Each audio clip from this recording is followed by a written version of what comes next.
बिस्मिल्लाहिर रहमानिर रहीम नहमदुहु व नुसल्ली अला रसूलिहिल करीम अम्मा बाद या अल्लाहु या रहमानु या रहीम या रहमतल लिल आलामीन या शाफियाल मुजनबिन। সুপ্রিয় দর্শক ও শ্রোতা, পবিত্র রমজান মাসের বিশেষ অনুষ্ঠান খাজানায়ে রমজানের আজকের এপিসোড উপস্থাপনায় আমি খাদেম মোহাম্মদ আব্দুল হাই ডিকে টিভি এবং বিশেষ অনুষ্ঠান খাজানায়ে রমজানের পক্ষ থেকে আপনাদের জানাই আন্তরিক শুভেচ্ছা ও অভিনন্দন। আজকে আমাদের মাঝে উপস্থিত আছেন শাহ সুফি মোহাম্মদ আবুল বাশার চন্দ্রপুরী সাহেব, আর উপস্থিত আছেন মাওলানা মোহাম্মদ রকনুজ্জামান সাহেব। অনুষ্ঠান শুরুতেই আমি কোরআন তেলাওয়াত করার জন্য অনুরোধ করছি মাওলানা মোহাম্মদ রকনুজ্জামান সাহেবকে। السلام عليكم ورحمة الله تعالى وبركاته. أعوذ بالله من الشيطان الرجيم. بسم الله الرحمن الرحيم.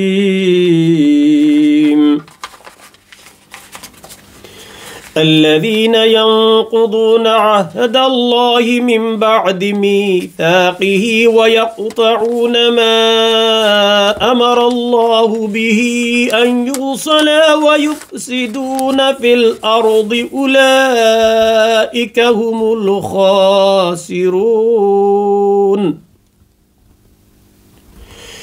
كيف تكفرون بالله وكنتم أمواتا فأحياكم ثم يميتكم ثم يحييكم ثم إليه ترجعون. صدق الله المولانا العظيم. ما شاء الله تبارك الله। এখন নাতে রসুল সাল্লাল্লাহু আলাইহি সাল্লাম পাঠ করে শোনাবেন খাদেম মোহাম্মদ মাসুক মিয়া। আসসালামু আলাইকুম ওয়া রাহমাতুল্লাহি ওয়া বারাকাতুহু। সাল্লাল্লাহু আলাইকা ইয়া রাসূলাল্লাহ ওয়া সাল্লাম আলাইকা ইয়া হাবিবাল্লাহ। সালাতু সালাম গয় আমার দুরুদ সালাম গয় আমার খৈয় নবী মুস্তাফায়। তোমরা যদি যাও গো মদিনায়, সালাতু সালাম গয় আমার দুরুদ সালাম গয় আমার খৈয় নবী মুস্তাফায়। তোমরা যদি যাও গো মদিনায়, মদিনা শরীফের মাঝে বেহেশতেরি বাগান আছে ও। মদিনা শরীফের মাঝে বেহেশতেরি বাগান আছে ও। সেই বাগানে আসেন আমার, সেই বাগানে আসেন আমার জিন্দা নবী মুস্তাফায়। তোমরা যদি যাও গো মদিনায়,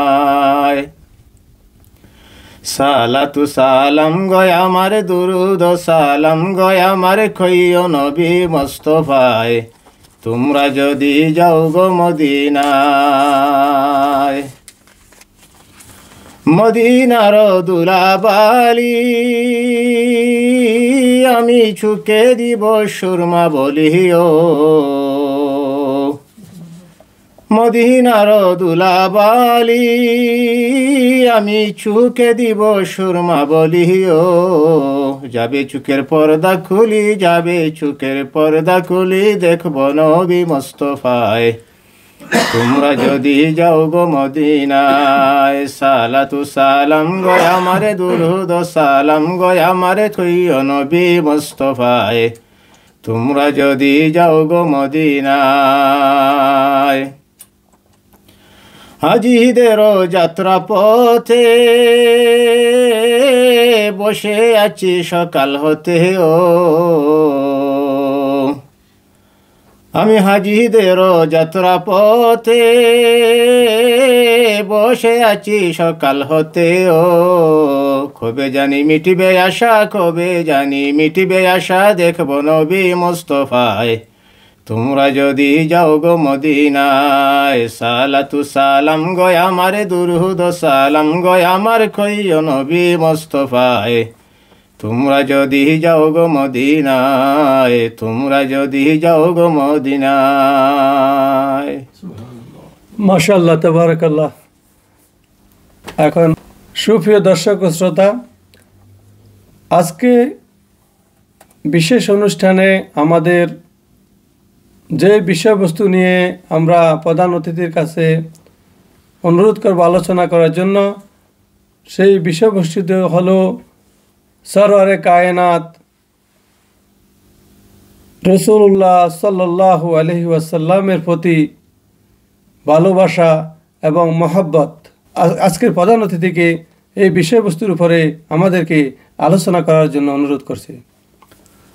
أعوذ بالله من الشيطان الرجيم بسم الله الرحمن الرحيم إن الله وملائكته يصلون على النبي يا أيها الذين آمنوا صلوا عليه وسلموا تسليما اللهم صل على سيدنا محمد وعلى آل سيدنا محمد وبارك وسلم وصل عليه الصلاة والسلام عليك يا سيدي يا رسول الله وعلى آلك وأصحابك يا سيدي يا حبيب الله الحمد لله الله شكر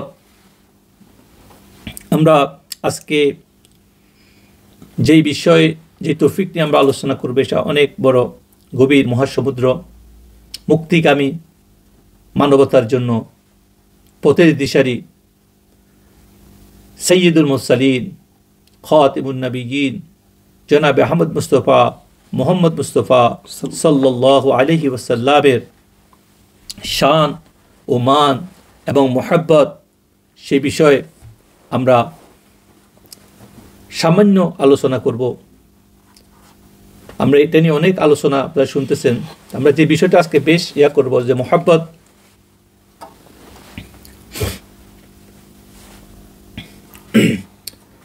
মোহাব্বত কি জিনিস আমাদেরকে আগে বুঝতে হবে। মোহাব্বত কাকে বলে? আল্লাহ পাক কোরআনে কারীমের অনেক আয়াত আল্লাহ পাক নাজিল করছেন। পুরো কোরআনটাই হলো রাসূলুল্লাহ সাল্লাল্লাহু আলাইহি সাল্লামের মোহাব্বতের নিশানি।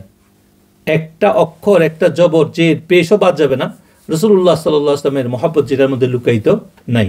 যদি মানুষ হিউম্যান যদি মুক্তি পাইতে চায়, একমাত্র রাসূলুল্লাহ সাল্লাল্লাহু আলাইহি সাল্লামের মোহাব্বতেই তাকে মুক্তি দিতে পারে, আর কোনো কিছুই তাকে মুক্তি দিতে পারে না। আমাদের সমাজে বর্তমানে যেই প্রচলিত কিছু কথা আছে, অনেকেই এই মহব্বতের দুইটা কারণে তারা এটা থেকে মানুষকে আজকে নিরুৎসাহিত করতেছে উম্মতদেরকে। তারা অধিকাংশ লোক তারা বলে তারা আলেম রুফি, তারা এলেম রুফি, তারা কিতাবি পড়ুয়া লোক, তারা দেখতে শুনতে রসুলের সম্মান মুখে বলে, কিন্তু বাস্তবে মানুষদেরকে রসুলের মহব্বত থেকে তারা দূরে রাখার চেষ্টা করতেছে এবং করে যাচ্ছে। সেটার মাত্র দুইটা কারণ। একটা তো তারা মনে করে যে অতিরিক্ত ভক্তি ভালোবাসা মানুষকে কি পর্যায়ে নিয়ে যাবে, নবীকে খোদার পর্যায়ে নিয়ে যাবে। তারা বলেও রাস্তায় রাস্তায়, কোন নবীরে তোমরা খোদা বা আল্লাহ বানাই ফেলা, আস্তাগফিরুল্লাহ। অর্থাৎ আমরা শিরকের দিকে নিয়ে যাব। আর দ্বিতীয়, অতিরিক্ত ভক্তি ভালোবাসার কারণে আমরা আল্লাহর নির্দেশ, আল্লাহর হুকুম সেটা উপেক্ষিত করে আমরা শুধু রসুলকে মানি। এসব কথা বলি তারা কি করতেছে, আজকে সমাজে নবীর মহব্বত থেকে মানুষদেরকে দূরে রাখার চেষ্টা করতেছে। অথচ আল্লাহ পাক কোরআনে কারীমের মধ্যে অনেকগুলো আয়াতের মধ্যে আমরা দুই একটা আয়াত বলি, কারণ লম্বা সময় নেই। আমরা জাস্ট মুক্তেসা যে বিষয়ের আলোচনা করব সেটা হলো মহব্বত কেন করব। মহব্বত ছাড়া কি আমাদের মুক্তি হবে না? না, রসুলের মহব্বত ছাড়া, রসুলের ভালোবাসা ছাড়া কোনো রকমের মুক্তি আশা করা যায় না। যারা রাসূলুল্লাহ সাল্লাল্লাহু আলাইহি ওয়াসাল্লামের গুস্তাখি করবে, কোনোভাবে তাদের কোনো মুক্তি সম্ভাবনা নেই। সমস্ত উলামায়ে কেরাম ঐকমত যে আল্লাহ রাসূল সাল্লাল্লাহু আলাইহি ওয়াসাল্লামের মহব্বতে হলো ঈমান। দীন এ মা, আমাদের এক বুজুর্গ বলছে, দীন এ মা ইশকে মোহাম্মদ হুব্বেহু ঈমান এ মা। রাসূলুল্লাহ সাল্লাল্লাহু আলাইহি ওয়াসাল্লামের মহব্বত হলো দীন আর ঈমান। দীন এ মা ইশকে মোহাম্মদ হুব্বেহু ঈমানেমা, যে দিনের নাম এবং মহব্বতের নাম, যে সব কিছুর একমাত্র নাম হল কি? ইশক, মুহাম্মদ সাল্লাল্লাহু আলাইহি সাল্লামের ইশক, মহব্বত। তো এই জন্য আল্লাহ পাক কোরআনে কারীমের মধ্যে ইরশাদ করতেছেন, বিসমিল্লাহির রহমানির রহিম, কুল ইন কুনতুম তুহিব্বুনাল্লাহ ফাত্তাবিউনি ইউহিব্বুকুমুল্লাহ।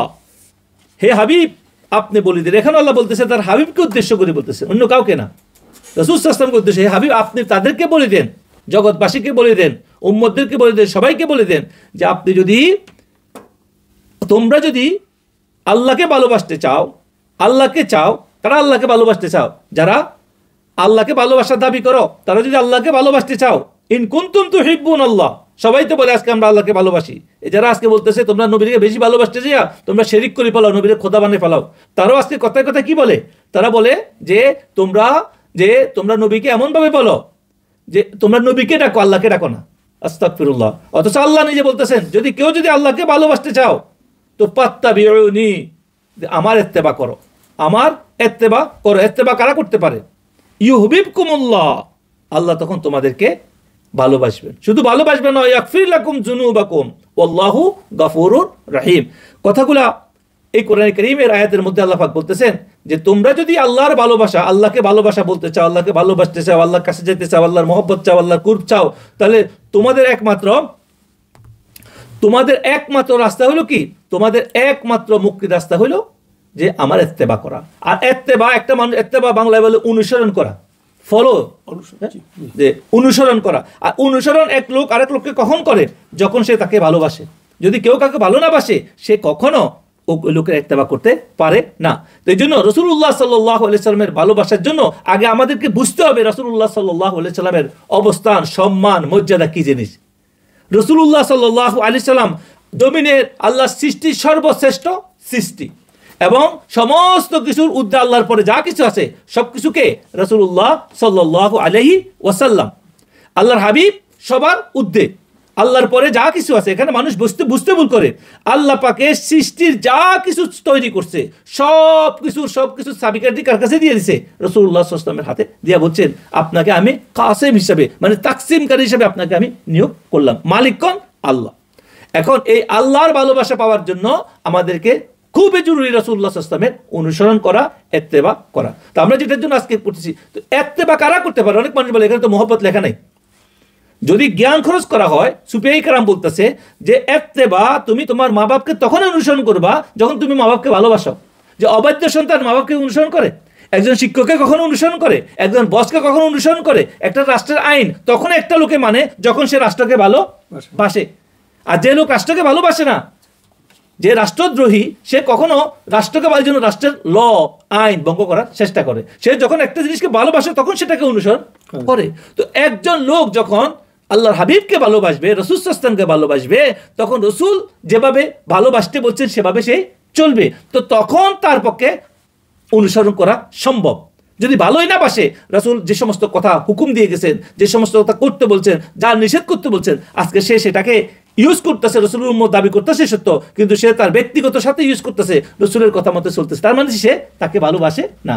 যে ব্যক্তি রাসূলের অনুসরণ করে না, সে ব্যক্তি কি রাসূলকে ভালোবাসে না। সে মুখে যতই দাবা করুক না কেন যে আমি রাসূলকে ভালোবাসি, সেটা কি? সে মৃত্যু। এই জন্য আমরা হাদিসের মধ্যে দেখি, একটা হাদিস আসছে যে এটা বুখারী মুসলিমও আছে, অন্যান্য হাদিস এটাকে জোগাড় করছে, লা ইউমিনু আহাদুকুম হাত্তা আকুনা আহাব্বা ইলাইহি মিন ওয়ালিদিহি ওয়া ওয়ালাদিহি ওয়ান নাস আজমাইন। এটা আরো অন্যভাবে আসছে যে তোমাদের মধ্যে কেউ মুমিন হবে না যতক্ষণ পর্যন্ত তোমরা তোমাদের মা বাপ, তোমাদের সন্তান সন্ততি, তোমাদের সম্পদ, অন্যান্য হাদিসের মধ্যে আছে সম্পদ, তোমাদের অন্যান্য কিছু গুরুত্বপূর্ণ জিনিস, সেগুলো থেকে সবচেয়ে বেশি তুমি যখন আমাকে ভালোবাসবে না। কাকে? রাসূল সাল্লাল্লাহু আলাইহি ওয়াসাল্লাম। লা ইউমিনু আহাদুকুম, তোমরা মুমিনই হইতে পারবে না, তোমাদের মধ্যে একজন মুমিনই হইতে পারবে না যতক্ষণ পর্যন্ত তোমরা রাসূলুল্লাহ সাল্লাল্লাহু আলাইহি ওয়াসাল্লামকে সবকিছুর ঊর্ধ্বে ভালোবাসতে পারবা না। এখন তাহলে কি করতে হবে? রাসূলুল্লাহর ভালোবাসার জন্য রাসূলুল্লাহ সম্পর্কে আমাদের জানা দরকার। আমাদের যে জ্ঞানগুলো থাকা দরকার, সেগুলোর মধ্যে গুরুত্বপূর্ণ যে জ্ঞান, সেটা হলো আমরা রাসূলুল্লাহ সাল্লাল্লাহু আলাইহি ওয়াসাল্লামকে জানা উচিত। তিনি আল্লাহর খাস এবং প্রতিনিধি, তিনি রাহমাতুল লিল আলামিন, তিনি মনির, নূরের বহু বছর কি মনির, সমস্ত বাতি জ্বালানোর যে একমাত্র জিনিস তিনি হল কি? মনির। তিনি শাহিদান ওয়া মুবাশশিরান ওয়া নাযীরা ওয়া দাঈরান ইলাল্লাহি বিইذনি ওয়া সিরাজাম মুনীরা। তিনি হলেন মুনি, তিনি শাহিদ। এখন এই রাসূল সম্পর্কে যদি আমি বলি তিনি আমাদের মতো আস্তাগফিরুল্লাহ, তিনি এই কাজ করেন নাই, তিনি এই আমল করেন নাই, তিনি এটা করেন নাই, রাসূলুল্লাহ সাল্লাল্লাহু আলাইহি ওয়াসাল্লাম কখনো বলেন নাই যে আমি যা করছি, বলছি তোমরা আমাকে যেভাবে নামাজ পড়তে দেখো সেভাবে তোমরা নামাজ কায়েম করো, তোমরা আমাকে যেভাবে আমি কায়েম করতেছি সেভাবে তোমরা আদায় করো, তোমরা তোমাদের মধ্যে মতো করিও না। বা কেউ কিছু বলে আমি যদি ওটা, কারণ তোমরা রাসূল যদি বলে কোনো কিছু করার জন্য তোমরা সেই হুকুম পালন করতে পারবা না, কারণ তিনি আল্লাহর হাবিব রাহমাতাল লিল আলামিন। তার হুকুম যদি সে যদি কাউকে কিছু বলে করার জন্য, সেটা করা উম্মতের জন্য ফরজ হয়ে যেত, কারণ আল্লাহর পক্ষ থেকে হুকুম দিত। এই জন্য কোন ওয়াইকার মধ্যে আমাদের বুজুর্গরা তিনি লিখছে, যখন আজানের কথা হুকুম আসছে সপ্তম যুগে বলা হইতেছে, তখন রাসূলুল্লাহ সাল্লাল্লাহু আলাইহি সাল্লাম নিজে আজান না দিয়া তিনি হযরত বিলাল হাবশী রাদিয়াল্লাহু তাআলা আনহু সাহাবাদেরকে ডাকি বলতে, যাও আজান দাও। কেন সেদিন আজান রাসূল নিজে দিলেন না? কারণ রাসূল তো আল্লাহর প্রতিনিধি, মেসেঞ্জার, আল্লাহর পক্ষের সর্বোচ্চ প্রতিনিধি, তাই না? রাসূল সেদিন কেন আজান দেন নাই? এই জন্যই দেন নাই, যদি সেদিন রাসূল আহ্বান করতেন আসো আল্লাহু আকবার, সবাইকে হাইয়া আলাস সালাহ বলতেন, তো সমস্ত মানুষের জন্য আসা ফরজ হয়ে যেত। কেউ যদি জিনাই করতো তার ঈমান থাকতো না, সে বরবাদ হয়ে যেত। এই জন্য রাসূলুল্লাহ সাল্লাল্লাহু আলাইহি সাল্লাম একজন উম্মতের শিক্ষক হিসাবে তিনি কখনো সব কাজ করতে তিনি বাধ্য নয়। আর তিনি তো মাসুম, বাইক কি তিনি আমাদেরকে এই জ্ঞানগুলো জানতে হবে। যারা আজকে এসব কথা বলে যে রাসূল এটা করে নাই, রাসূল আমাদের মতো ছিল, রাসূল আমাদের মতো সংসার করতেন, রাসূল, আর রাসূল তো সবকিছু আল্লাহ পাক করাইছেন তাকে দিয়া, যেন উম্মতে মুহাম্মদী সহ তামাম পৃথিবী তাকে অনুসরণ করতে পারে। এই জন্যই এবার রাসূলুল্লাহ সাল্লাল্লাহু আলাইহি ওয়াসাল্লামের ভালোবাসা জানার জন্য তাকে জানতে হবে যে তিনি কোনো সাধারণভাবে, তিনি যদিও দেখতে আমাদের মতো, জন্মগ্রহণ করছে আমাদের মতো, সবকিছু পৃথিবীতে আসছে আমাদের মতো করে, কিন্তু তার কাছে আল্লাহর পক্ষ থেকে ফেরেশতা আসছেন, ওহী আসছেন। কোরআনে কারীমের আয়াতের মধ্যে আসে, আনা বাশারুম মিসলুকুম ইউহা ইলাইয়া, আমি তোমাদের মতো দেখতে বাশার, কিন্তু আমার কাছে কি আছে? ওহী। সাথে সাথে আল্লাহ তার মধ্যে কি করে পার্থক্য করে দিছে। এখানে বলছে আমি তোমাদের মতো দেখতে মানুষ, কিন্তু সাথে সাথে ইউহা ইলাইয়া বলে দিছে আল্লাহ পাক। কারণ সাধারণ আমাদের মতো মূর্খরা আমরা ভাবতে পারি রাসূল তো আমাদের মতো ছিল। আজকে সমাজে বড় ভাই ডাকে যারা, এই জন্য তাদেরকে রাসূলের ভালোবাসা আজকে না বোঝার কারণে আজকে আমাদের ধ্বংসের দিকে আমরা চলে যাচ্ছি। যেটা আমি বলতেছিলাম যে রাসূলের ভালোবাসা জানার জন্য আমাদেরকে বুঝতে হবে রাসূল পৃথিবীতে কোনো আমল না করলেও, কোনো ইবাদত না করলেও রাসূলের কোনো হিসাব হইতো না। রাসূলের কোনো হিসাব, নবীজি সাল্লাল্লাহু আলাইহি সাল্লাম যদি জীবনে কোনো একক নামাজও না পড়তো, যদি কোনো ইবাদতও না করতো, রাসূলের জন্য কোনো জবাবদিহি করতে হইতো না। যার মধ্যে এই বিশ্বাস থাকে যে রাসূল এটা করতে বাধ্য হয়েছে, আস্তাগফিরুল্লাহ, তার কোনো মুফাসসির, কোনো উলামায়ে কেরাম বলছে তার ঈমান থাকবে না, সন্দেহ আছে। কারণ আল্লাহর হাবিব সাল্লাল্লাহু আলাইহি সাল্লাম বাই বন জন্মগতভাবে পৃথিবীতে আগমনের আগে থেকে, তিনি যখন আদম আলাইহিস সালাম হয় নাই, তিনি নিজে বলছেন কুনতু নবিয়্যান ওয়া আদামু বাইনাল মাই ওয়াত তিন, তখনও আমি নবী, যখন আমি, এটা প্রসিদ্ধ হাদিস, দুইটা হাদিস এখানে একটা তারা ইখতিলাফ করে, বলছে আমি যখন মাটি পানির মধ্যে হই নাই, এর মধ্যে হই না, আমার কায়াত, তখন আমি কি নবী ছিলাম। তার মানে কি একজন নবী প্রথম থেকে, যখন পৃথিবীর সৃষ্টি হয় নাই, আদম আলাইহিস সালামের সৃষ্টি হয় নাই, তখন থেকে তিনি যদি নবী হয়ে থাকেন, তাহলে তিনি পৃথিবীতে কিছু আমল করক আর না করক, তার জন্য কি তাকে জবাবদিহি করতে হবে? তারা যেটা আমাদের সাধারণ মানুষ আজকে যেটা বুঝতেছি, বোঝা দরকার কথাগুলো। এই জন্যই বলতেছি যে আজকে আমরা রাসূলকে নিয়ে কি ভাবি। আজকে এক শ্রেণীর লোকেরা টিভির সামনে বসি, মিম্বরের সামনে বসি বলতেছে যে রাসূল এই কাজ করে নাই, রাসূলের দ্বারা এটা পায় নাই, রাসূলের দ্বারা এটা পায় নাই, তোমরা এটা করতে পারবা না। তাদের কাছে প্রশ্ন যে রাসূলুল্লাহ সাল্লাল্লাহু আলাইহি ওয়াসাল্লাম যখন বিদায় হজের বাসনে বিদায় হজ করছে, সেখানে তিনি তার চুল মুবারককে কাটা হয়েছে, তার চুল মুবারক নিয়ে তখন সাহাবারা একে অপরের নিবার লাইগা টানাটানি করতেছিল, রাসূলুল্লাহ সাল্লাল্লাহু আলাইহি ওয়াসাল্লামের মুখের পানি ওযু করতেছে, ওযুর পানি জমিনে পড়তে দিতেছে না, একজনকে একজন কাটাকাটি শুরু করছে। হাদিসে কোথায় ছিল সেটা? কোথায় ছিল হাদিসের মধ্যে, কোরআনের মধ্যে কোন জায়গায় আছে এটা করো? এটা কি ছিল? এটা ছিল মহব্বত, সাহাবাদের মহব্বত। রাসূলুল্লাহ সাল্লাল্লাহু আলাইহি ওয়াসাল্লাম থুতু মুবারক জমিনে পড়তে পারতেন না, সাহাবায়ে কেরাম ঝাঁপাই পড়তেন সেখানে। রাসূল সাল্লাল্লাহু আলাইহি ওয়াসাল্লাম ওযুর পানি জমিনে পড়তে পারতেন না। রাসূলুল্লাহ সাল্লাল্লাহু আলাইহি ওয়াসাল্লামের প্রসাব মুবারককে সাহাবায়ে রাত্রে উঠি খাই ফেলেছে। রাসূল তার জন্য কি বলছে হাদিসের মধ্যে আসছে, তোমরা কি এগুলো পড়ো না? রাসূলুল্লাহ সাল্লাল্লাহু আলাইহি সাল্লামের মহব্বতে সাহাবারা যে পানি যে হাতে লাগছে, নিজে লাগতে পারে না, ওই সাহাবার গা ধরে চুমু খেতেছিল। এক ফোঁটা পানি, রাসূলের ওযু মুবারকের পানি, বুখারী শরীফের মধ্যে হাদিস আছে যে যখন ওযুর পানি নিয়ে পড়তেন, তখন সাহাবারা সবাই কোন জায়গায় লেখা আছে এটা করতে হবে রাসূলের মহব্বতে? কোরআনে কোথায় লেখা আছে? আর এই মহব্বত আসে দিল থেকে, মহব্বত আসে ভালোবাসা থেকে। যারা রাসূলকে মানে যে রাসূল আল্লাহর হাবিব, সর্বশ্রেষ্ঠ সৃষ্টি, সাইয়্যিদুল মুরসালিন, সরকারে দো আলম, রাহমাতাল লিল আলামিন, শাহিদান ওয়া মুবাশশিরান ওয়া নাযীরা ওয়া দাঈয়ান ইলাল্লাহি বিইذনিহি ওয়া সিরাজাম মুনীরা, তাদের কাছে কোনো দলিলের দরকার হয় না, তাদের কাছে কোনো দলিলের দরকার হয় না। এখন আমাদেরকে বুঝতে হবে যে যারা আজকে এই সমস্ত কথা বলতেছে, কথায় কথায় রাসূলের জীবনী নিয়ে, সাহাবাদের জীবনী নিয়ে তারা ব্যঙ্গাত্মক বিভিন্নভাবে বাজে শব্দ ব্যবহার করে, যেখানে যোগ্য লোকের জন্য, পৃথিবীর কোনো রাজা বাদশার জন্য যদি আমরা কোনো সম্মানজনক প্রশ্ন, কোনো ওয়ার্ড, কোনো ব্যবহার, কোনো ভাষা আমরা লিখতে পারি, তাহলে রাসূলের জন্য তো পৃথিবীর সর্বশ্রেষ্ঠ যে ভাষাটা দরকার, ওয়ার্ডের, একটা ওয়ার্ডের অনেকগুলো অর্থ থাকে, একটা ওয়ার্ডের কি অনেকগুলা অর্থ থাকে। এখন রাসূলের জন্য যেটা ওয়ার্ড দরকার সেটা বাস্তবে সর্বোচ্চ, যেটা সম্মানী, রিসপেক্টেবল ভাষাটা ব্যবহার করতে হবে, নাহলে হুবু আরবিটাকে ব্যবহার করতে হবে। যদি আমরা ভাষা না পাই তাহলে ওই ভাষাটা যেটা আল্লাহ ব্যবহার করছে সেটাই ব্যবহার করতে হবে, আমাদের ভাষা। এই জন্য আমাদের দেশে অনেক বড় বড় ইসলামী চিন্তাবিদ, স্কলার, তারা এই সমস্ত ব্যবহার করার কারণে আজকে সমাজের মধ্যে, ইসলামের মধ্যে বিভিন্ন গ্রুপ হইয়া গেছে। এই জন্য বলতেছি, আমরা যারা এখনো ভাবি রাসূল আমাদের মতো মানুষ, আমাদের মতো রাসূল আমাদের মতো আমল এটা করে না, আমরা এটা করবো না, রাসূল এটা করে নাই, এটা বলে নাই, এটা করবো না, এটা হলো তাদের কি ওয়ান কাইন্ড অফ হাদিসের নামে, কোরআনের নামে, এটা হাদিসে আসেনি, এটা বুখারীতে আসেনি, এটা মুসলিমে আসেনি। আগে এটা জানিলেন যে হাদিস বুখারী মুসলিম কখন আসছে। বুখারী মুসলিম আমরা অবশ্যই মানি, বুখারী মুসলিমকে আমরা আমাদের সর্বোচ্চ সম্মান দিই, আমাদের সমস্ত মুফাসসিরিন, আউলিয়া ইকরাম হাদিসগুলোকে মানছেন। হাদিসের ব্যাপারে যেই হাদিসগুলো জাল, সেগুলোর ব্যাপারে কারো কখনো ইয়া ছিল না, কিন্তু যে সমস্ত হাদিসের ব্যাপার আসছে, রাসূলের সম্মান সবচেয়ে বেশি কারা জানতো? রাসূলের আহলে বায়তেরা। জি, রাসূলের আহলে বায়তেরা, রাসূলের সর্বক্ষণিক সাথী যারা ছিলেন, প্রথম জীবন থেকে, মানে প্রথম মুসলমান আম্মাজান খাদের হযরত আবু বকর সিদ্দিক থেকে লইয়া হযরত ওসমান, তালহা, আলী রাদিয়াল্লাহু তাআলা আনহু থেকে, এরা ছিল সর্বক্ষণিক রাসূলের কাছে কাছে। আর রাসূলুল্লাহ সাল্লাল্লাহু আলাইহি ওয়াসাল্লামের হাদিসগুলা এই সাহাবীদের থেকে কয়টা হাদিস বুখারী মুসলিমের মধ্যে আসছে আগে দেখতে হবে। তার মানে কি ওই সময় এমন কিছু পরিবেশ তৈরি হয়েছে বর্তমান সময়ের মতো, যে তারা তাদের পলিটিক্যাল, তাদের রাষ্ট্রীয় স্বার্থের জন্য, রাজতন্ত্রের জন্য, উসমানীয় সাম্রাজ্য যখন, উমাইয়া সাম্রাজ্য যখন প্রতিষ্ঠা হয়েছে, এজিদের যখন ক্ষমতা আসছে, তখন থেকে এই পৃথিবীতে ইসলামের, এর আগে থেকে শুরু হয়েছে অনেক হানাহানি, কিন্তু এটাকে বলা হয় খাইরুল কুরুন, উত্তম জমানার মধ্যে সর্বনিন্দনীয় কাজ তখনও শুরু হইতেছিল, যে বিভিন্ন রকমের ইয়ার কারণে। তো তখন থেকে শুরু হয়েছে রসুলের বিভিন্ন বিষয় নিয়ে মিথ্যা বানোয়াট কথাবার্তা আসা। কিন্তু সেখানে বুখারী শরীফ আসছে কত বছর পরে? ইমাম আবু হানিফা সময় বুখারী শরীফ ছিল না, ইমাম আহমদ বিন হাম্বলের সময় বুখারী শরীফ ছিল না।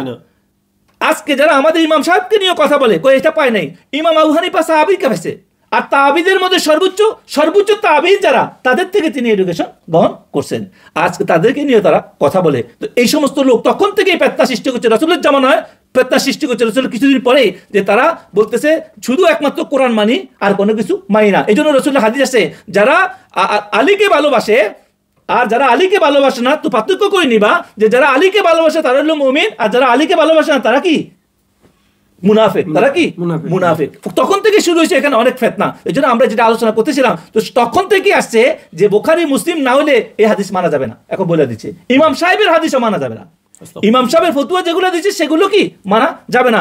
যিনি সাহাবীদেরকে পাইছেন, তাবিঈনদেরকে পাইছেন, নিজে একজন তাবিঈন ছিলেন, সাহাবীদেরকে তো তাবিঈন হয় না, তারপর তার হাদিস মানতে তাদের আজকে সমস্যা হতো। বলো কি উনি বলে গেছেন, তোমরা যদি আমার পরে যদি এমন কোনো হাদিস পাও, এমন কিছু পাও, তাহলে তোমরা এটা গ্রহণ করে নাও। আর এই জন্যই বলছে যে ওনার সাথে হাজার হাজার ছাত্র ছিল, হাজার হাজার কি ছাত্র ছিল ইমাম সাহেবের সাথে, হযরত আবু হানিফা রাহমাতুল্লাহ আলাইহি। তারা সব কিছু বাঁচিয়ে রেখে গেছে, এই জন্য চ্যালেঞ্জ দিয়ে গেছে তোমরা পাবা না।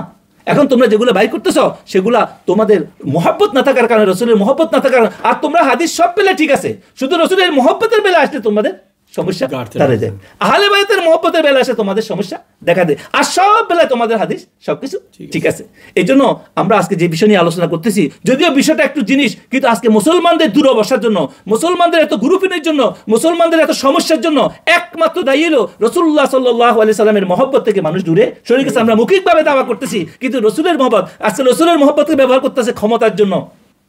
বলতেছে আমরা ক্ষমতা আসতে পারলেই আমরা রসুলের মহব্বত প্রতিষ্ঠা করবো। আস্তাগফিরুল্লাহ, আমি ক্ষমতা তো আগে আমার ভিতরে আর রসুলের মহব্বতকে পরিপূর্ণ আনতে হবে। আমার ভিতর বাহিরে পরিপূর্ণরূপে রাসূলুল্লাহ সাল্লাল্লাহু আলাইহি সাল্লামের, আহলে বায়তের, সাহাবায়ে কেরামের মহব্বত যদি আসে, তখন যে আমার থেকে প্রকাশ পাবে আস্তে আস্তে। আমার মধ্যেই নাই মহব্বত, তাহলে আসবো কিভাবে?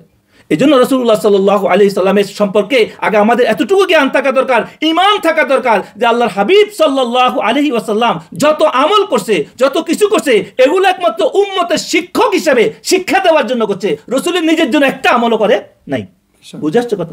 একটা আমল রসুলের নিজের জন্য করে নাই। যারা এই কথা বলবে রসুল মুক্তির জন্য, আমাদের মতো নাজাতের জন্য আমল করছে, তার ঈমান থাকবে না। তার কি ঈমান থাকবে না? কারণ রসুল তো প্রথম থেকে মাসুম। এই জন্য আমরা আজকে এই কথাটা বলতে বাধ্য হইতেছি। যারা আজকে আমাদের ওলামায়ে কেরাম নামী রূপরাপী বড় বড় স্কলার, বড় বড় জিকিরদারি, তারা প্রত্যেকটা কথায় কথায় এমনভাবে কথা বলে যে যারা রাসূলকে মহব্বত করে তাদের বিষয় তাদের গায়ের মধ্যে চুলকানি লাগে থাকে। প্রত্যেকটা কথাতে আমরা ইয়া নবী সালাম আলাইকা বলি কেন, আমরা রাসূলুল্লাহ সাল্লাল্লাহু আলাইহি ওয়াসাল্লামের মহব্বত নিয়ে করি কেন, আমরা দাঁড়াই কিয়াম করি কেন, আমরা বিভিন্ন ইয়া করি কেন, এমন এমন ভুয়া তথ্য আনি হাজির করে যে আমরা নাকি রাসূলকে দেখি দাঁড়াই। আমাদের আহলে সুন্নাত ওয়াল জামাতের কোনো বুজুর্গ ব্যক্তি কোনো ইয়েতে বলে নাই যে আমরা রাসূলকে, আরে তোমরা সামান্যতম 2000 20,000 30,000 টাকা দামে 40,000 টাকা একজন চাকরিজীবী বিশেষ চাকরি করার পরে সে সামনে দাঁড়াইলে তোমরা তার সামনে দাঁড়ায় যাও।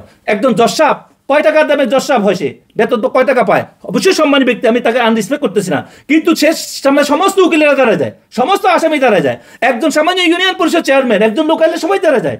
যেই ছাত্র বা শিক্ষকের সামনে দাঁড়াইছে ওই ছাত্র একদিন যখন প্রাইম মিনিস্টার হয়ে আসে, কোনো মিনিস্টার হয়ে আসে, শিক্ষক তার সামনে দাঁড়ায় যায়। সামান্যতম দুনিয়ার শিক্ষকের জন্য একটা একটা একটা আমরা ছাত্ররা দাঁড়ায় যাই, হয়ে দাঁড়ায় যাই, আমরা সবাইকে রেসপেক্ট করি। তাহলে এই রেসপেক্টের বেলা তোমরা কোনো কথা বলো না। আমার নবীর নাম, যার কথা, যার তালিম, যার শিক্ষা, যার সবকিছুর কারণে আমি আল্লাহর প্রিয় হইতে পারবো, তার কথা শোনার কারণে, তার সালাম দেওয়ার জন্য যদি আমি দাঁড়াই, তখন তোমরা সেখানে হতুয়া তালাশ করো। তোমরা কি করো? হতুয়া তালাশ করো। এই জন্য আল্লাহ পাক তাদেরকে বুঝদান করো। আমাদেরকে বুঝতে হবে আজকে মুসলমানদের ভুল কোথায়, আজকে মুসলমান ধ্বংস হচ্ছে কেন, মুসলমানদের দোয়া কবুল হচ্ছে না কেন? কারণ মুসলমানদের এশকে নবীর নূর যদি দিলের মধ্যে না আসে, এশকে নবীর নূর যদি দিলের মধ্যে না আসে, তো দিলের মধ্যে নূর না আসলে নূর ছাড়া তো দোয়া কবুল হবে না। দোয়া তো কবুল হবে নূর, নূরুন আলা নূর, নূর হলে তো আল্লাহর দরবারে যাবে। তো তোমার ভিতরে না আল্লাহ জিকির আছে, না রাসূলের মহব্বত আছে। আর আসল জিকির কি? আসল জিকির তো হলো রাসূলুল্লাহ সাল্লাল্লাহু আলাইহি ওয়াসাল্লাম। মুহাব্বত রাসূল সাল্লাল্লাহু আলাইহি ওয়াসাল্লাম। হাদিসে কোথায়?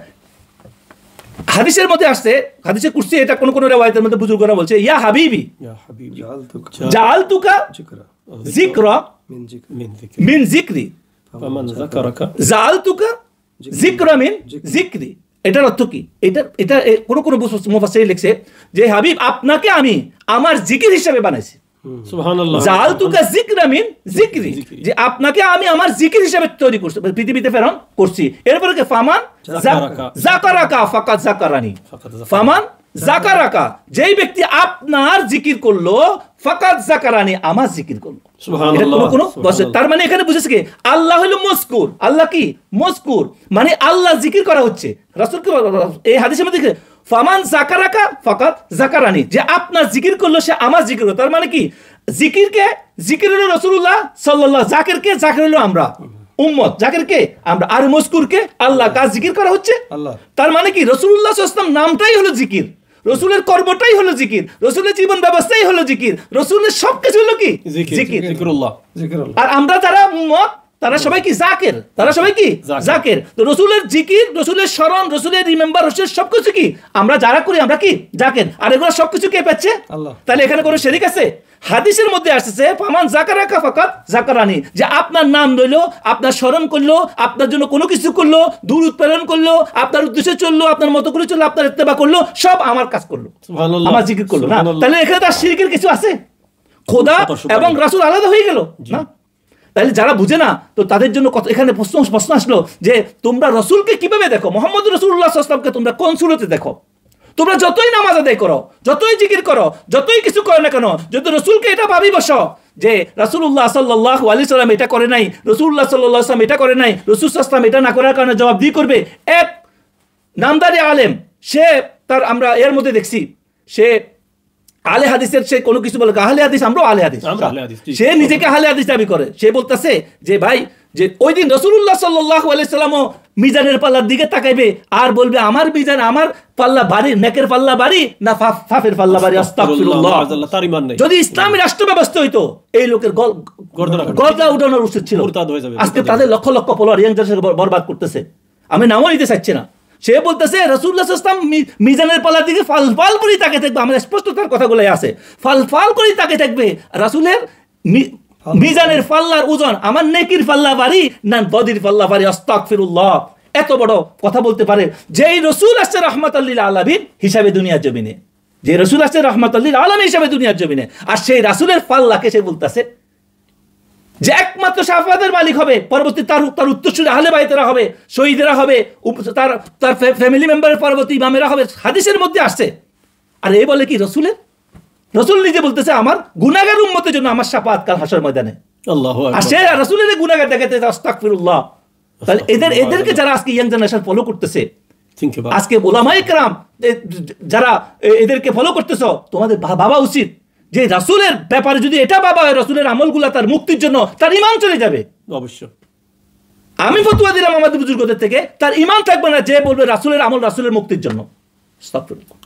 মানে মাসুমিয়তের উপর ফতোয়া আসছে, তার সাথে সাথে তার ঈমান চলে যাবে। তার কোনো নামাজ রোজা, তার লক্ষ লক্ষ তারা যারা ফলো করতেছ, কারো কোনো মুক্তির আশা করা যাবে না তওবা করে আসা পর্যন্ত। এই জন্য আমরা আজকে কথাগুলো বলতে বাধ্য হয়েছি যে আমাদের ইয়াং সমাজকে, আজকে যুব সমাজকে, আজকে যারা আমাদেরকে ফলোয়ার আউলিয়া আল্লাহদেরকে যারা ফলো করো, তাদেরকে বিভ্রান্ত করার যে সক্রিয় সমাজে চলতেছে, তারা হাজার হাজার দুনিয়া দিতেছে, সম্পদ দিতেছে, তাদের টাকা আসতেছে, বিভিন্ন উত্তম জিনিস করে দিতেছে, এটা ভালো কাজ করতেছে, কিন্তু এই সমস্ত কথা যেগুলো বলতেছে না, এগুলার কারণে তোমরাও বরবাদ হবে, তারাও কি বরবাদ হবে। এই জন্য আমাদেরকে বুঝতে হবে রাসূলুল্লাহ সাল্লাল্লাহু আলাইহি ওয়াসাল্লামের ব্যাপারে কয়টা জিনিস আমাদের খেয়াল করতে হবে। একটা হলো রাসূল সাল্লাল্লাহু আলাইহি ওয়াসাল্লামের কোনো আমল, কোনো কিছু তার মুক্তির জন্য নয়, এটা ছিল উম্মতকে শেখানোর জন্য। বুঝে আসছে আমাদের চেষ্টা। রাসূল সাল্লাল্লাহু আলাইহি ওয়াসাল্লাম দেখতে শুনতে আমাদের মতো ভাষায় শুনতে পৃথিবীতে আসে, কিন্তু কখনো আল্লাহ বলছে ইউহা ইলাইয়া, রাসূলের সাথে কখনো তুলনা করা যাবে না। রাসূলুল্লাহ শুধু রাসূলুল্লাহ আহলে বাইত পবিত্র, রাসূলের সাহাবীরা পবিত্র। এখন আমরা লম্বা আলোচনা, আপনি যেটা বুঝেছি আজকে রাসূলের মহব্বত কি জিনিস, আজকে রাসূলের মহব্বত আসতেছে না কেন? আমরা রাসূলকে এমন ভাবে দেখতেছি যে আমরা মনে করি রাসূলকে নিয়ে কোনো কিছু বাবা তো এটা কি শিরক হইব। আস্তাগফিরুল্লাহ। আমি দেখছি কিছু কিছু আমরা শেয়ার করি, নাত পড়ি, যে ওই নাতগুলাকে তারা সরাই দিচ্ছে, তারা কি বেদাত বলতেছে। আস্তাগফিরুল্লাহ। তো ইয়া রাসূলের শানে ইয়া নবী বলো কেন, ইয়া রাসূল বলো কেন, হে রাসূল বলো কেন, তোমায় ভালোবেসে হে রাসূল কেন, বিভিন্ন রকমের, আমি এখন লম্বা করতে গেলে অনেক কথা আসবে, কিন্তু এটার কারণটা কি? এই আলেম নাবী, এই সাধারণ জ্ঞানী লোকগুলা এরা কোনো রকমের রাসূলের এই জন্য যে এরা কোনো না কোনোভাবে এরা কি করতেছে, এরা এমন কিছু হিপোক্রিসি এদের মধ্যে কাজ করতেছে যে এরা আসলে সঠিকভাবে এরা নিজেকে জাহির করার চেষ্টা করতেছে, বা কারো এজেন্ডা বাস্তবায়ন করার চেষ্টা করতেছে, শয়তানের এজেন্ডা বাস্তবায়ন করার চেষ্টা করতেছে। আজকে সমস্ত উম্মতদেরকে আজকে সব জায়গায়, আজকে ফিলিস্তিন, কাশ্মীর, বাংলাদেশ, পাকিস্তান, ইন্ডিয়া, দুনিয়ার জমিনে আরব সব জায়গায় আজকে সবাই, আজকে যারা আমরা আজকে মিলাদ কিয়াম করি, যারা আজকে রাসূলকে ভালোবাসি, যারা আহলে বাইতকে ভালোবাসি, আউলিয়াদেরকে ভালোবাসি, মাজার জিয়ারতকে ভালোবাসি, ওলি আল্লাহদেরকে ভালোবাসি, তাদেরকে আজকে তারা বলতেছে আমরা ভুলের পথে আসি। আর অথচ এখানে এই গুরুটা একমাত্র রাসূলের মহব্বতে নিজেকে মজুদ করে রাখছে যুগে যুগে থেকে। কারণ এরা প্রথমে নিজের জীবনকে, মাজারগুলা ছিল বিচরণ ক্ষেত্র সমস্ত সুফিয়াই কেরামের, যে মাজারগুলা ওই বুজুর্গদের যারা নিজের জীবনের সর্বোচ্চ রাসূলের মহব্বতকে গ্রহণ করছে এবং যা কিছু রাসূলের বিদ্বেষে আসে সেগুলোকে ত্যাগ করছে, এবং ওই ব্যক্তিদের অনুসরণ করতে যায়, তারা ওদের জীবনে ফলো করতে যায়, মাজারে যায় জিয়ারত করতে, সাথে সাথে ওদের জীবনকে আদর্শ গ্রহণ করতে যায়, রাসূলের আদর্শকে গ্রহণ করছে। পরবর্তীতে তারাও আল্লাহর ওলি হয়ে গেছে। যুগে যুগে আমরা কালকেও বলতেছি হযরত বাহাউদ্দিন নকশবন্দ 40-50 বছর পর্যন্ত তিনি সাধন করছেন, এর মধ্যে মেজরিটি সময় কোনো না কোনো মাজারে জীবনকে কাটাইছেন। হযরত বাকি বিল্লাহ রাহমাতুল্লাহ আলাইহি ছোটবেলা থেকেই তিনি তার মাজারে জিয়ারত করতেন, আর সেখানে ওজিবা কালাম করতে করতে এক মুজিবুরির দোয়ার বরকত তিনি আল্লাহর ওলি হয়েছেন, যার শিষ্য হলো মুজাদ্দিদ আল-বেসানি রাহমাতুল্লাহ আলাইহি। এই সমস্ত বিষয় না জানার কারণে আজকে এই সমস্ত বিষয়গুলোকে এমন ভাবে তুলে ধরা হচ্ছে। শিরক কাকে বলে? শিরক বলা হয় আল্লাহর সাথে শিরক করাকে। যদি তুমি মাজারে যাও, এমন কোনো কাজ করো, সেজদা করো, যদি এই ব্যক্তিকে যদি আল্লাহ মনে করি করো, তাহলে তুমি শিরক করলা। আর যদি তুমি কোনো জায়গায় যাও, কোনো বুজুর্গের কাছে যাও, কোনো ওলির কাছে যাও, কোনো জায়গায় যাও, এবং তার কাছে কোনো কিছু যদি চাও, যদি ওই লোকেরা আল্লাহর বান্দা মনে করো, কোনো ইমাম কোনো রায় দিতে পারে, কোনো মানুষকে তার মনে করে দিতেছে, হয়তো সে তার বেলা সে গুনাহগার হইতে পারে, কিন্তু সে শিরক কিভাবে করলো? সে তো ওই মাজার আল্লাহরে কখনো আল্লাহ ভাবলো না, সে তো আল্লাহর ওলি বা আল্লাহর বান্দা মনে করে গেল। এভাবে আমরা যখন রাসূলুল্লাহ সাল্লাল্লাহু আলাইহি সাল্লামকে আল্লাহর পেয়ারা হাবিব, আল্লাহ রাসূল, আল্লাহর মহব্বতের আমরা একমাত্র কেন্দ্র রাসূলুল্লাহ সাল্লাল্লাহু আলাইহি সাল্লাম, একমাত্র জিকির রাসূলুল্লাহ সাল্লাল্লাহু আলাইহি সাল্লাম মনে করে যাব, তাহলে জিকির যদি রাসূলুল্লাহ করলে, ফামান যাকারাকা, যদি তার জিকির করা হয় তাহলে ফাকাত যাকারানি, তাহলে আল্লাহ জিকির করা হলো। তাহলে ফাত্তাবিউনি, যদি আপনি রাসূলের ইত্তেবা করেন, অনুসরণ করেন, তাহলে একমাত্র আল্লাহর মহব্বত করা হবে, এর আগে কোনোদিনও হবে না। এই জন্য মহব্বত কাকে কয়টা শিখতে হবে। আজকে ইয়াং জেনারেশন, আমাদের বক্তা মুরিদিন, ফির ভাই, জাকের ভাই, যারা যেখান থেকে আসেন, এই কথাগুলো শোনার চেষ্টা করবেন। রাসূলের মহব্বত না আসলে আপনার সারা জীবন, যদি রাসূলের মহব্বত নাই, তার ঈমানও নাই, তার কি নাই? ইমানও নাই। আপনি জিরো লেখেন 100টা, যদি লাগে 1 না থাকে এই জিরোর কোনো ভ্যালু নাই। আপনি পরে যত নামাজ পড়ে, দাড়ি যত বড় রাখেন না কেন, জুব্বা পরেন না কেন, পাগড়ি পরেন না কেন, বারবার মক্কা মদিনা যান না কেন, আপনার রাসূলের মহব্বত নাই, আপনি মুখে দাবি করতেছে কিছু, আপনার অন্তরে হলো মুনাফিকি, তা আপনার এটার কোনো বরকত নাই। আপনার জীবনে আপনি নিজে চেক করে দেখবেন, যারা রাসূলের গুস্তাকি করতেছেন, যাদের ভিতরে গুস্তাকি আছে, না জানিয়েও করতেছেন, মানুষকে অন্ধের মতো ফলো করতেছেন, তাদের জীবনে এই আলামতগুলো দেখেন, তাদের জীবনে বরকত নাই, স্বামী স্ত্রীর মধ্যে বরকত নাই, মুখে তো একটা একজন সন্দেহ আছে। তারপর আপনি দেখবেন, আপনি যত আমল করেন না কেন, আপনি আমলটা করার পরে 2 দিন পরে আপনার মধ্যে অস্বস্তি সৃষ্টি হয়। আপনার কাজ কারবার সর্বক্ষেত্রে আপনি শুধু বেশি বলতে চেষ্টা করেন, আপনি সবসময় নিজের উপর উঠতে চেষ্টা করেন, আপনি কখনো নিজেরে ছোট করতে চান না। আপনারা সবসময় নিজের সর্বোচ্চ মনে করেন আর নিজের ছোট করতে চান না। এটা হলো গুস্তাখের রাসূলের আলামত। যে সমস্ত আলেম ওলামা, যে সমস্ত মানুষ নিজেকে কোনো নিজের দোষ দেখে না, শুধু অন্যের দোষ দেখে, সবকিছুতে শুধু অন্যের দোষ দেখে, পরিবার পরিজন সবার উপরে স্টিম রোলার চালায়, কিন্তু নিজের দোষটা দেখে না, এরা সবাই গুস্তাখের রাসূলের অন্তর্ভুক্ত। এই জন্য আমাদেরকে আজকে বুঝতে হবে, আমরা যে আলোচনাটা করতেছি সেটা রাসূলের মহব্বত আসার জন্য প্রথমত আমাদের কন্ডিশন থাকতে হবে, আনকন্ডিশনালি রাসূলুল্লাহ সাল্লাল্লাহু আলাইহি সাল্লামকে জানতে হবে তিনি মাসুম। তিনি কি মাসুম, তার কোনো আমল, তার জীবনে কোনো কর্ম তার জন্য নয়, তার জন্য নয়। আর তার প্রত্যেকটা কাজ ছিল উম্মতকে সফল রাহানবী করার জন্য, তিনি রাহমাতুল লিল আলামিন হিসেবে আসছে। এই বুঝ যদি আমাদের আসে যায় ইয়ং জেনারেশনের মধ্যে, তাহলে এই সমস্ত বাউতাবাজ, যারা সিটার, যারা বিভিন্ন শুরুতে খুবসুরতির কথা বলি, রাসূলের মহব্বত থেকে আমাদেরকে দূরে সরাইছে, ঈদ মিলাদুন নবী থেকে, আমাদের রাসূলের মহব্বত থেকে, সালাতু সালাম থেকে, রাসূলের প্রতি বিভিন্ন ইয়া থেকে আমাদেরকে দূরে সরাচ্ছে, তাদের সম্পর্কে আমরা তাদের সম্পর্কে জানতে পারবো। আর এরপর আমরা আসি রাসূলুল্লাহ সাল্লাল্লাহু আলাইহি ওয়াসাল্লামের দুরূদ পাঠের ব্যাপারে সমস্ত হাদিসের কিতাবগুলোতে আছে। এই জন্য আমাদেরকে রাসূলের প্রতি বেশি বেশি দুরূদ পড়তে হবে। মুসলিম শরীফের হাদিসের মধ্যে আছে, কেউ যদি একবার রাসূলের প্রতি দুরূদ, আল্লাহ 10 বার তার প্রতি রহমত প্রেরণ করেন। এরকম অনেক হাদিস আছে রাসূলুল্লাহ, যেগুলো সবাই গ্রহণ করে সমস্ত হাদিসগুলা। তারপরে রাসূলুল্লাহ সাল্লাল্লাহু আলাইহি সাল্লামের সবচেয়ে নিকটতম ব্যক্তি হবে কাল হাশর ময়দানে ওই ব্যক্তি যে অধিক হারে রাসূলের প্রতি দুরূদ প্রেরণ করেন। তারপরে রাসূলুল্লাহ সাল্লাল্লাহু আলাইহি ওয়াসাল্লামের নাম শোনার পরে যে ব্যক্তি রাসূলুল্লাহ সাল্লাল্লাহু আলাইহি ওয়াসাল্লামের নাম শোনার পরে দুরূদ পড়ে না, তার থেকে কৃপণ আর কাউকে বলা হয় না। পৃথিবীতে সবচেয়ে কৃপণ ব্যক্তি ওই ব্যক্তি। বলছে 3 কাজে দেরি করিও না, এক কাজ হলো যখন তোমরা রাসূলের নাম শুনতে দুরূদ পড়তে, আর একটা তোমাদের সন্তান সন্ততি উপযুক্ত হলে বিয়ে দিতে, আর কোনো মানুষ মারা গেলে তাড়াতাড়ি তাকে দাফন করতে। এই 3 কাজে তোমরা দেরি করিও না। এই জন্য আমাদেরকে বলেছে তোমাদের কোনো সভা মজলিস কোনো জায়গায় তোমরা বরকত পাবে না যতক্ষণ পর্যন্ত সেখানে দুরূদের মাধ্যমে তোমরা শুরু করবে না। জামিউস সগীর সহিহ কিতাবের মধ্যে এটা হাদিসটা আসছে। এভাবে আরো অনেকগুলো শুক্রবারে বেশি বেশি করে দুরূদ শরীফ কথা বলা আসছে। আর পরে দুরূদ শরীফ যদি না পড়ে, ওমর থেকে আদেশ আছে, আসমান জমিনের মধ্যখানে কি হয়, আমলগুলা ইবাদতগুলা ঝুলন্ত অবস্থা থাকে। যে রাসূলের নাম, রাসূলের পরিবার, দুরূদ শরীফের মধ্যে কি আছে, আল্লাহুম্মা সাল্লি আলা মুহাম্মদ ওয়া আলা আলি মুহাম্মদ ওয়া বারিক ওয়া সাল্লাম। এখন আমরা আরো আছে আল্লাহুম্মা সাল্লি আলা মুহাম্মাদের পরে বসে ওয়া আলা আলি মুহাম্মদ, রাসূল আহলে বাইতের প্রতি যদি আমরা দুরূদ না পড়ি তাইলেও কিন্তু আল্লাহর দরবারে কবুল হয় না। তাইলে এমন এক নবী, এমন এক পেয়ারা নবী, এমন এক উসিলা আল্লাহ পাক দিয়েছেন, আর তার ব্যাপারে তোমাদের কোনো সামান্যতম কমন সেন্স নাই। তাকে কথা বলার সময় এমন এমন ইংলিশ ওয়ার্ড দিয়ে কথা বলো, তোমরা পৃথিবীর নাম করা ব্যক্তি, এমন এমন ব্যবহার করো যে তোমাদের সাধারণ জ্ঞান থাকা উচিত যে কার সাথে তোমরাও দাবি করো আমরা তাকে ভালোবাসি, কিন্তু তোমরা যখন তার সাথে কথাগুলো বলবা যে যেই কথাগুলোর কারণে উম্মত বিভিন্ন গ্রুপে বিভক্ত হবে, তো তখন এটার জন্য তুমি দায়ী থাকবা। আজকে যত ইয়াং জেনারেশন, যত সমাজ আজকে রাসূলের দুরূদের নাম শোনার পরে মানুষ দুরূদ পড়ে তারা ব্যঙ্গায়, মানুষ সালাতু সালাম পড়ে তারা কি উল্টাপাল্টা কথা বলে, আমরা ঈদে মিলাদুন নবী করি তারা উল্টাপাল্টা কথা বলে, তারা এটা নিয়ে এটার জন্য যে সমস্ত আলেমেরা এই সমস্ত প্রপাগান্ডা করতেছে, এদের কাছে যারা সহযোগিতা, এরা সবাই এটার জন্য জবাবদিহি করতে হবে কাল হাশর ময়দানে আল্লাহ দরবারে। এই জন্য আমাদেরকে খেয়াল করা উচিত রাসূলুল্লাহ সাল্লাল্লাহু আলাইহি ওয়াসাল্লামের দুরূদের সাথে সাথে আমাদের আরেকটা জিনিস খেয়াল করতে হবে যে আমরা রাসূল সাল্লাল্লাহু আলাইহি সাল্লামের প্রতি যদি দুরূদ বেশি বেশি করে পড়তে চাই, তাহলে আমাদেরকে সবচেয়ে যেটা খেয়াল করা দরকার সেটা হলো যে আমরা রাসূলুল্লাহ সাল্লাল্লাহু আলাইহি ওয়াসাল্লামের যে দুরূদটা পড়তেছি সেটা কি পড়ি, এটা বলি আমরা আজকে শেষ করব। আমরা কি বলি, আল্লাহুম্মা সাল্লি আলা মুহাম্মদ, হে আল্লাহ তুমি প্রেরণ করো। বাংলা অর্থ কি, হে আল্লাহ তুমি প্রেরণ করো। তার মানে এটা কেন বলা হয়েছে, আমরা ডাইরেক্ট পারি না। আল্লাহুম্মা, ইয়া আল্লাহ, এটা আরেক কথা আরবি অর্থ কি, ইয়া আল্লাহ, হে আল্লাহ তুমি প্রেরণ করো। সাল্লি আলা মুহাম্মদ ওয়া আলা আলি মুহাম্মদ, তুমি জানো তোমার হাবিবের সম্মান মর্যাদা কতটুকু।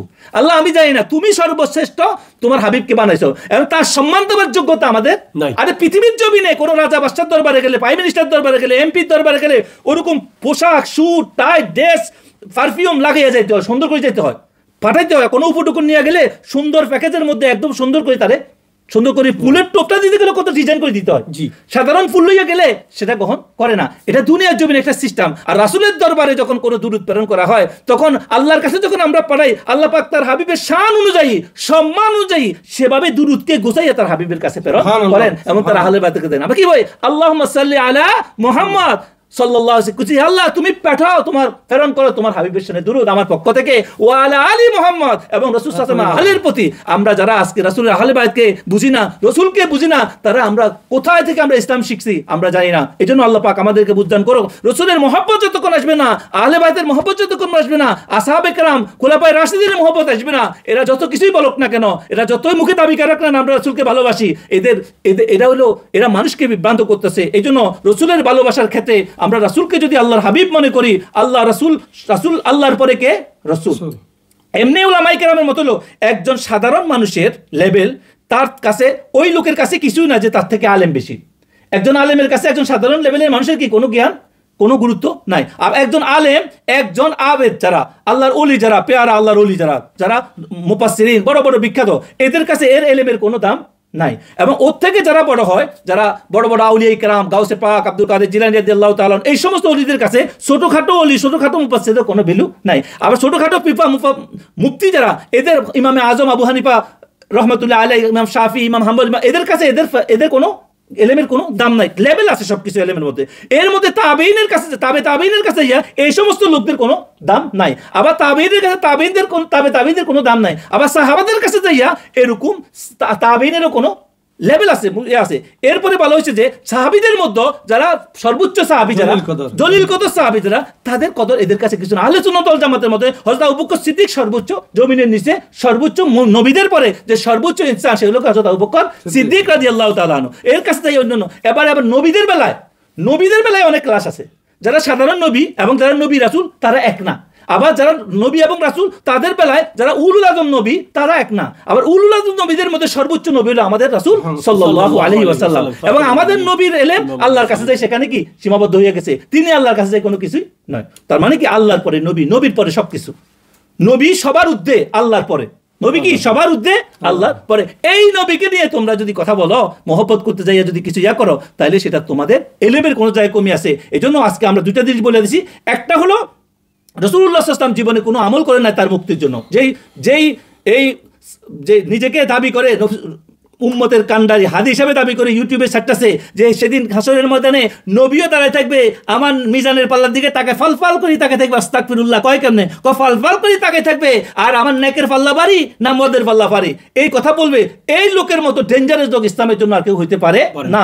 এই লোককে যারা ফলো করবে, যারা মনে করে যে আল্লাহ রাসূল যত ইবাদত করছে সেদিন তার নেক, আবার তার মুক্তির জন্য তার ঈমান নাই। তার কি ঈমান নাই? কারণ মাসুমিয়তের উপর সে হাত দিছে, রাসূল সাল্লাল্লাহু আলাইহি ওয়াসাল্লামের নিষ্পাপের উপরে সে হাত দিছে। এই জন্য এই সমস্ত ঈমান যাদের আছে আজকে, যারা তাদেরকে ফলো করো, তাদের তওবা করি, আল্লাহর রাস্তায় ফিরে আসো। আর দ্বিতীয়, রাসূলুল্লাহ সাল্লাল্লাহু আলাইহি ওয়াসাল্লাম যদিও দুনিয়া করছে, সবকিছু করছে, সংসার করছে, সন্তান ছিল, কিন্তু সে কখনো একজন সাধারণ মানুষের মতো নয়। সে আল্লাহর হাবিব, তার সাথে কেউ তুলনা করতে চায় না। আল্লাহ রাব্বুল আলামিন রাসূলুল্লাহ সাল্লাল্লাহু আলাইহি ওয়াসাল্লামের মহব্বত বুঝার জন্য আমাদেরকে তৌফিক দান করো। ওমা তৌফিক ইল্লা বিল্লাহ।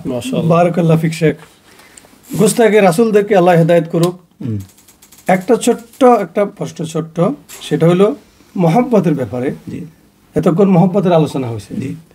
এখন রাসূলুল্লাহ সাল্লাল্লাহু আলাইহি ওয়াসাল্লামকে মহব্বত যারা আমরা করি, এখন মহব্বতটা যারা করি তারা শুধু কি মহব্বত রসুলকে, আমি রসুলকে ভালোবাসি এটা বললেই কি মহব্বত হয়ে যাবে, না অন্য কোনো আরো কত কিছু করতে হবে? মাশাআল্লাহ, খুব সুন্দর প্রশ্ন করা হয়েছে দর্শকদের পক্ষ থেকে, আপনার পক্ষ থেকেও। এই প্রশ্নটা খুবই দরকার। অনেকেই আবার দাবি করে যে আমি রাসূলকে ভালোবাসি। দেখেন, ভালোবাসা যে কোনো কর্ম শুধু মুখে বললে হয় না, এটার জন্য তিনটা জিনিস দরকার। কটা জিনিস দরকার? প্রথমে এটার জন্য এলেম হাসিল করা দরকার, এরপরে আমল দরকার। মুজাদ্দিদ আল-বাসানি বলছে যে কোনো কাজের পরিপূর্ণতা তখন আসে যখন তার মধ্যে তিনটা জিনিস পাওয়া যাবে। আল্লাহর প্রতি ঈমান, বিশ্বাসী ওই লোক হবে যে যার মধ্যে এলেম আছে, এরপরে আমল করে সে এখনো পরিপূর্ণ হয় নাই। এক লোক মুখে বলে, জানে রাসূলের ভালোবাসা ভালো জিনিস, এবার আমি ভালোবাসি, ইয়া রাসূলুল্লাহ আপনাকে ভালোবাসি, কিন্তু তার কর্মের মধ্যে, তার তাকওয়ার মধ্যে সেটা নাই। একটা হলো ইখলাস, তারটা কি ইখলাস, তার কার্যক্রমের মধ্যে সেটা প্রকাশ পাবে। একটা লোক বলতেছে আমি রাসূলকে ভালোবাসি, এখন সে একটু পরে যা গালি দেয়। একটা লোক বলতেছে ইয়া রাসূলুল্লাহ আপনাকে আমি ভালোবাসি, আমার জান থেকে, একটু পরে যে খারাপ কাজ করে, মানুষকে ঠকায়, তো এর তো ভালোবাসা মিথ্যে প্রমাণিত হইল। এটা ভালোবাসে না, এটা সত্যি ভালোবাসে না। তার মানে সে ভালোবাসা কারে এটা এখনো বুঝে না। ভালোবাসা হলো, মহব্বত হলো ওটাকে বলা হয় যেই লোককে আমি ভালোবাসি সে যেটা অপছন্দ করে সেটা আমার জান চলে যাবে, আমি কখনো সে কাজ করব না। এখন রাসূলকে যে ভালোবাসে সে অভাবে থাকবে, অন্যতনে থাকবে, কষ্টে থাকবে, দুঃখে থাকবে, অত্যাচার থাকবে, অত্যাচার শাসকদের জুলুমের শিকার হবে, কিন্তু সে কখনো রাসূলের মহব্বত নষ্ট হয় এরকম কাজ তার দ্বারা কখনো হইতে পারে না। এই জন্য যারা মুখে মুখে দাবি করতেছে আমি ভালোবাসি ভালোবাসি ভালোবাসি, এটা তারা কোনো কোনো ওলামায়ে কেরাম এটা বলছে যে কেউ কেউ ভালোবাসার দাবি করতেছে তো বুঝতো না, এখন একজনকে দেখি সে ভালোবাসি বলে বা মিলাদ ক্যাম্প করে, আস্তে আস্তে তারা এই সমস্ত সোহবতে চলার কারণে যদি সে এই নিয়তে আসে বা কেউ যদি এইভাবে ধারণ করে যে কে এদের কাছে রাখো যে সে আল্লাহ রসুলকে ভালোবাসে, বলতে বলতে হয়তো বা ভালোবাসা তার মধ্যে ভালোবাসা পরিণত হতে পারে। সেই দৃষ্টিতে অনেক মানুষ আছে মিলাদকে আমি আসে, ওলিদের সাথে আসে, তো তাদেরকে ওলি আল্লাহরা কিছু বলে না, ঠিক আছে আমাদের সাথে থাকতে থাকতে থাকতে থাকতে তার মধ্যে রসুলের মহব্বত আসবে, আমাদেরকে দেখি দেখি হয়তো সেও একদিন এরকম পরিণত হবে। কিন্তু প্রকৃত মহব্বত হলো ওটা যে যে কখনো তার জান চলে যাবে সে কখনো রাসূলুল্লাহ সাল্লাল্লাহু আলাইহি ওয়াসাল্লামের মহব্বতের বরখেলাফ, মহব্বত ধ্বংস হয়, মহব্বত থেকে দূরে থাকে, সে এটা করে। কারণ একজন মুমিন, একজন আশিকে রাসূল সে সবসময় এই ভয়ের মধ্যে থাকে, এই ভয়ের মধ্যে থাকে যে আমার এমন কোনো কাজ না হয়ে যায় যার দ্বারা আমার রাসূল আমার উপর অসন্তুষ্ট হবে। সে সবসময় রাত দিন, সে প্রতিটা নিঃশ্বাস কদম, প্রতিটা পা পালানোর সময় সে ভাবে, কথা বলার সময় সে ভাবে আমার এমন কোনো কর্ম হয়ে যাচ্ছে না যেটার দ্বারা আমার রাসূল, এই জন্য তার দ্বারা একটা নফল ইবাদত পর্যন্ত রাসূল যেগুলো পছন্দ করতেন মুস্তাহাব নফল সেটা পর্যন্ত সে ছাড়ে না। আল্লাহর ওলিরা তারা রাতে উঠে তাহাজ্জুদ পড়তেন, তারা প্রতিটা নামাজের পর রাসূল যে কাজগুলো করতেন মুস্তাহাব ওই সমস্ত কাজগুলোকে তারা করতেন, সুন্নত তো ফরজ তো করতেন। এখন অনেকে বলে কি রাসূলকে ভালোবাসে কিন্তু ফরজ নামাজও পড়ে না। আরে না, যদি রাসূলকে ভালোবাসে ফরজ নামাজ তো দূরের কথা, তার সাথে একটা নফল নামাজ মেসওয়াকটা পর্যন্ত সে কখনো ছাড়বে না। মুজাদ্দিদ আল-পেসাই রাহমাতুল্লাহ আলাইহি রাসূলের সর্বশ্রেষ্ঠ আশিকের এক নমুনা।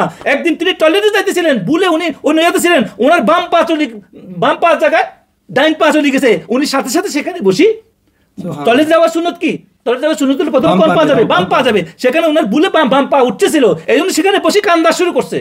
আর তার মুরিদেরা হুজুর আপনি তো আল্লাহ, আপনি তো এমন কোনো ইচ্ছাকৃত করেন নাই, বলতে আমার তো এটা হইলো কেন, আমার এমন কোনো কিছু, এমন আশিকে রাসূল ছিলেন তারা, এইটা তো বলে আশিকে রাসূল। বারাকাল্লাহ ফিক শেখ। সুপ্রিয় দর্শক, আমরা অত্যন্ত সুন্দর এক আলোচনা শুনলাম রাসূলুল্লাহ সাল্লাল্লাহু আলাইহি ওয়াসাল্লামের প্রতি ভালোবাসা। শুধু মুখে মুখে ভালোবাসা নয়, আমরা আরও জানতে পারলাম রাসূলুল্লাহ সাল্লাল্লাহু আলাইহি ওয়াসাল্লামের প্রতি ভালোবাসা ওইটাই যেটা রাসূলুল্লাহ সাল্লাল্লাহু আলাইহি ওয়াসাল্লাম যেই কাজে খুশি হবে সেটা আমরা করব, যেই কাজে নারাজ হবে সেটা করব না। এটার নাম রসুলের প্রতি প্রকৃত ভালোবাসা। আল্লাহ পাক আমাদেরকে রসুলের প্রতি প্রকৃত ভালোবাসা করার তৌফিক দান করুক। আজকে আমরা শেষ পর্যায়ে এখন আমাদের প্রধান অতিথিকে দোয়া করার জন্য অনুরোধ করব। এর আগে আমি আপনাদের কাছ থেকে আজকের এপিসোডের বিদায় নিচ্ছি। পরবর্তী এপিসোড দেখার আমন্ত্রণ জানিয়ে আজকের মতো এখানে আল্লাহ হাফেজ। আসসালামু আলাইকুম ওয়া রাহমাতুল্লাহি ওয়া বারাকাতুহু। আমিন। আল্লাহুম্মা সাল্লি আলা সাইয়্যিদিনা মুহাম্মাদিন বিআদাদিন কুল্লু দাই ওয়া দাওয়া বিআদাদিন কুল্লু ইল্লাতি ওয়া শিফা। আল্লাহুম্মা সাল্লি আলা সাইয়্যিদিনা মুহাম্মাদিন সালাতান তুনাজ্জিনা বিহা মিন জামিল আহওয়ালি ওয়াল আফাত ওয়া তাকদিরানা বিহা জামিল হাজাত ওয়া তুতাহহিরুনা বিহা মিন জামিল সাইয়্যাত ওয়া তারফাউনা বিহা আলা দারাজাত ওয়া তুবাল্লিগুনা বিহা আকসাল من جميع الخيرات في الحياة وبعد الممات إنك مجيب الدعوات. اللهم يا قاضي الحاجات، اللهم يا قافي المهمات، اللهم يا رافع الدرجات، اللهم يا حل المشكلات. أغثنا أغثنا أغثنا أغثنا يا رسول الله، أغثنا يا رسول الله. صلى الله تعالى على سيدنا محمد وعلى آله وصحبه أجمعين برحمتك يا أرحم الراحمين. آمين.